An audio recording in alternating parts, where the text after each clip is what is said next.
Hello, my name is Ramon Tranquilino Cabrera Calo, and this is my world music infographic project. Originally, I had planned to make a video about one of Japan's most popular folk songs, Wrldmus. However, I changed my mind, and instead, I'm gonna be talking about one of my personal favorite songs, the ending theme from the anime Joshiraku. This is Nippon笑顔百景.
So that was Nippon笑顔百景, which can be roughly translated as 100 Smiles of Japan. I chose this song because despite having been released September 2012, which is relatively modern, it has a very traditional Japanese style. It was composed by Yamada Kennichi sensei, also known as Hyadain, and performed by the J-pop idol group Momoiro Clover Z under the alias Momokurote Ichimon. And it was featured in the anime Joshiraku or Rakugo Girls in 2013 as the ending theme. This is important not just because it was featured in the anime, but because of the theme of the anime matching very well to the theme of the song. See, Rakugo Girls, as the title says, is an anime about a group of girls who perform rakugo, and the rakugo is a form of traditional Japanese comedic storytelling. The first verse of Nippon笑顔百景actually comes directly from Japan's most famous rakugo story, called Jugemu. The story goes that there was a couple who had a newborn baby boy that they didn't know what to name. So the father went up to the chief priest, asked him for some auspicious names, and the chief priest suggested a lot of different names starting with Jugemu, and that is what became the title of the story. So among all these names, they were all really good names, so the couple still couldn't pick a name to name their child, and they just thought, hey, why not name him all of them? Every single one of these names.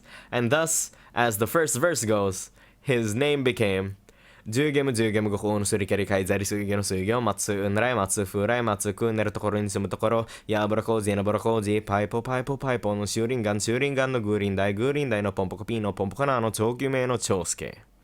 It's a very long name. But this rakugo is not the only traditional Japanese aspect of the lyrics. We can also find a lot of kakegoe in the song. Kakegoe just basically means shout, and there are different kinds of kakegoe used in this song. The first one is in the intro. You can hear the girls going yo, which is also done in kabuki performances. They often sound like this though. Yo! So this yo at the start is usually used in kabuki to call the audience to attention and tell them that basically we're starting now. And in this song, they've done pretty much the same thing.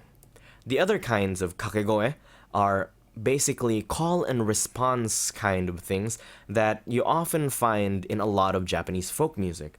So in the verses, there are portions where the other girls, in between lines, they yell ha, or soya, and this part is actually supposed to be the audience's participation. See, these kakegoe are usually used to hype up the audience as well as to encourage the performers. So it's a participation by everyone, not just the performers. The audience is also part of it. The chorus also has a portion where you're supposed to yell, suya, suya! And in the outro, we have a part where you're supposed to immediately repeat what the singer just said. So when they go, guahaha, the audience yells back, guahaha. Nyohoho, nyohoho, egao, egao. And about these noises, ha and soya, they don't actually mean anything. They are just noises that are often used as kakegoe in a lot of folk music. In the outro, however, guahaha and nyohoho are supposed to be laughing sounds, and egao means smile. So you can see in the outro that from the title, 100 Smiles of Japan, and the fact that they're using rakugo as a theme, which is comedy, what the song is trying to achieve is laughter and smiles. Another aspect of the song that's very Japanese is the instrumentation. It's very obviously Japanese. Other than the underlying 4-on-the-floor electronic bass beat, almost every other part of the song uses traditional Japanese instruments. You can hear a sho, you can hear various taiko, shinobue, agogo, shakuhachi.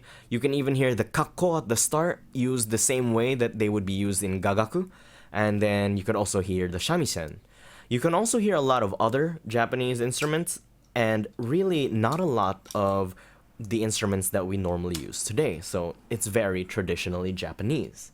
But the instruments aren't the only thing. The melodies are also very Japanese. The intro melody goes...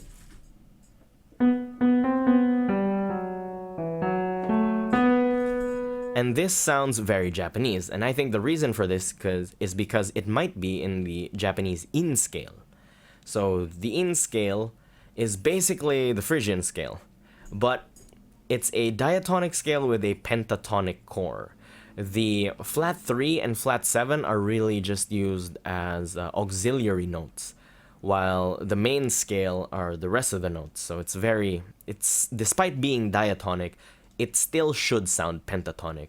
And we can also see that again in the chorus. So the chorus goes...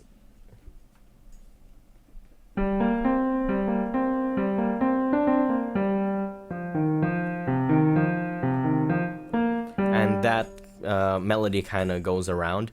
But you can see that in the first line, they're really only using 5 notes. And then in the second line, they're also really only using a second set of 5 notes. They all fit within the Japanese in scale in G, but they don't really explore much of the scale other than the 5 notes that they're supposed to have. So despite being diatonic, it's still very pentatonic, and it still gives that very Japanese sound. Thank you for watching. That was my infograph on Nippon笑顔百景. I hope it was entertaining and educational, and I'm sorry for going over the time.